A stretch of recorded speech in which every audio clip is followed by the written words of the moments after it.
os ciclos do Ibovespa. Hoje eu vou falar aqui como utilizar o cenário econômico para conseguir escolher as melhores ações, tá? Um pouquinho sobre essa estratégia, uma estratégia muito utilizada no mercado institucional como um todo, né? E dado tudo que está acontecendo, a gente está tendo algumas mudanças no cenário, uma baita de uma volatilidade na bolsa, né? E isso é normal, tá? Muita gente aqui me falando, Rafa, a bolsa está volátil. O nosso mercado, o mercado brasileiro é um mercado emergente que naturalmente tem uma volatilidade muito grande, né? A gente tem algumas peculiaridades, né, do lado político que deixam a volatilidade ainda maior. Então é algo que o investidor tem que se acostumar a conviver. E essa volatilidade faz parte do nosso mercado e de alguma forma é uma vantagem competitiva para o local, que sabe lidar muito bem com ela, que já conhece. Então, investidores, tenham uma certa tranquilidade, né? Eu tenho trazido alguns pontos aqui no meu canal e muita gente já falando, Rafa, você está preocupado? Eu estou cauteloso. É o momento de ter cautela por algumas indefinições no cenário, tá, pessoal? Mas não que eu acho que o mundo vai acabar e acredito sim em muitas oportunidades. Mas vamos lá. O cenário econômico, né, ou partir do cenário econômico para montar uma carteira para escolher os melhores ativos, é uma estratégia muito conhecida no mercado, nos grandes fundos, né, tesourarias, que são chamadas uma estratégia top-down. Começar por cima e afunilar, já falei algumas vezes aqui no canal, mas se consiste em desenhar o cenário, tentar entender o que está acontecendo, para chegar nos setores e depois dos setores, né, fazer a análise das empresas, no valuation, escolher a melhor. Então isso é amplamente utilizada por grandes investidores. Eu vou começar a falar um pouquinho hoje sobre esse cenário, né, sobre o que está acontecendo aqui, quais as mudanças que são importantes para a gente se atentar. E uma coisa importante, tá, pessoal? No próximo vídeo, no final de semana, eu vou continuar com esse tema, vou falar um pouquinho sobre essa correlação setorial, vou mostrar alguns setores e algumas correlações importantes de forma mais profunda, tá? E a questão é o seguinte, cenário econômico, ou global, né? Ele muda, ele não é o mesmo sempre. A gente desenha, tenta entender o que está acontecendo, mas é normal essa mudança e tentar entender o que aconteceu, né?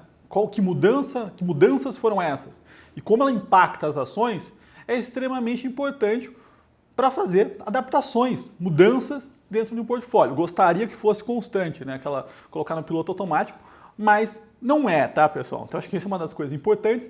E primeiro ponto que o investidor tem que ter muito cuidado e ter uma escolha extremamente criteriosa, né? É o quanto de risco, né? O quanto ele está alocando em risco. Então, quando você tem um cenário positivo, otimista, né, do seu portfólio total, do seu patrimônio, mais dinheiro, né, um percentual maior, ele fica alocado em ativos de risco, seja ações, fundos imobiliários, ações fora do Brasil. Mas essa variável é a variável-chave. Eu trabalhei sempre em fundos de investimentos, né, alguns de ações e também multimercado. E pensando no patrimônio de uma pessoa, é um fundo multimercado. Quanto você aloca em risco, quanto você não aloca. Então você consegue controlar o quanto você quer estar exposto ou não. Comparo muito isso aqui com uma maratona, né? Você tem que ter uma certa constância, entretanto tem alguns momentos que você pode ir um pouquinho mais e tem momentos que você tem que segurar a energia. É isso que a gente faz dentro de um portfólio, de uma carteira de ações, uma carteira de risco, né, como total. Em momento você pode aumentar esse risco e tem alguns momentos que você tem que reduzir esse risco.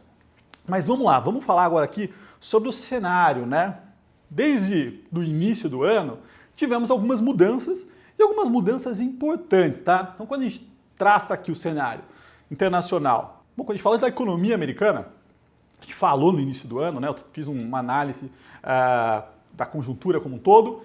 E o que está acontecendo? A retomada está acontecendo, os dados de retomada são bons, né, da atividade econômica, porém tem um ponto que é importante que vem mudando alguma dinâmica no mercado financeiro, que é a elevação da taxa de juros de 10 anos por lá.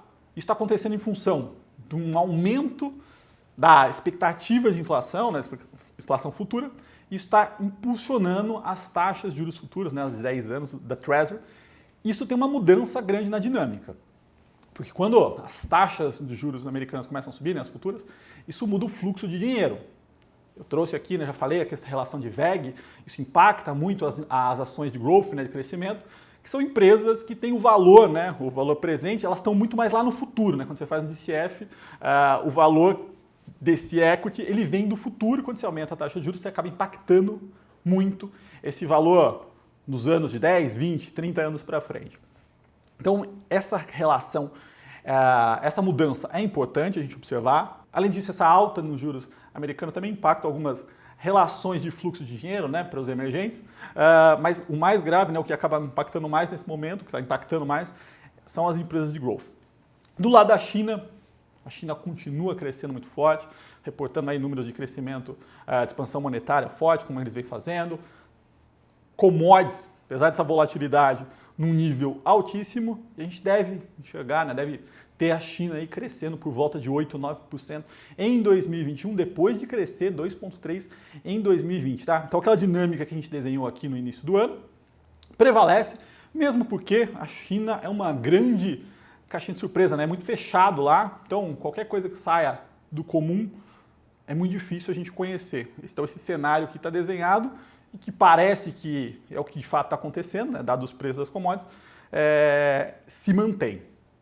Quando a gente olha para o Brasil, tem alguns pontos importantes aqui, algumas mudanças, tá? Então, quando a gente olha para a inflação é um ponto importante, tá, pessoal?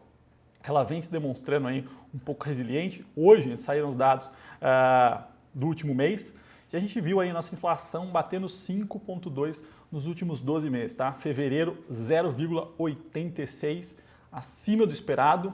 Inflação alta é um problema. Por quê? Porque a gente vai falar agora de política monetária, né? A política monetária por aqui, que conseguiu reduzir juros a 2% e a gente viu uma expansão monetária, os bancos dando crédito, ela está pautada num controle da inflação, e essa alta aqui de inflação começa a preocupar, né? Então, o que parecia um choque temporário está se mantendo. O Banco Central em breve vai ter que subir juros. A questão é qual a dose desse remédio, né, que é o aumento aí, das taxas de juros por aqui. Isso pode mudar um pouquinho a dinâmica, porque é o que está fazendo a economia nossa retomar. Nossa economia, apesar de ter uma queda em 2020, foi uma das menores das economias como um todo. Além disso, a gente tem a questão política, né? Então, a visão liberal que o Brasil tinha na gestão, tiveram algumas mudanças e isso tem uma correlação forte com as estatais. Já falei aqui, né? Já fizemos algumas alterações nas carteiras em função dessa mudança, desse viés, mas ser parte de um cenário macro, né? Dessa mudança, dessa correlação. Então é muito importante para a gente estar observando o tempo inteiro esse cenário e como se ele está mudando ou não. E também um outro ponto importante, né? Muita gente aqui preocupado com a questão política de 2022. O ponto é, independentemente de quem ganhar, existem sempre cenários positivos para algum tipo, para alguma classe de ações. E é isso que é importante observar. Então, obviamente que mudanças acontecem, mas imagina um cenário de deterioração avançada, uma mudança estrutural na nossa política. O que acontece? É dólar, né? Continua o dólar em alta, né? Uma depreciação do real e ativos atrelados à moeda estrangeira, né, que tem receita em dólar, acabam se beneficiando. Então, o cenário, né, o top da estratégia top-down é extremamente importante para dar a direção da carteira. Não dá para construir uma carteira ou pensar num portfólio sem ter nenhuma correlação com a economia global e local. Não dá para ser totalmente uma bolha. Sim, existem algumas empresas extremamente boas, né, que ficam descoladas da economia, são pontuais, tá? Lógico que o investidor tem que olhar para elas, mas de forma geral, o cenário, a visão econômica como um todo, impacta assim nas ações, tá, pessoal? Bom, esse foi o primeiro vídeo, lembrando que no final de semana eu vou fazer um vídeo agora setorial, mostrando algumas correlações importantes para vocês terem aí na cabeça quando for montar um portfólio. Se você gostou desse vídeo, dá um like, se inscreva no canal e até o próximo.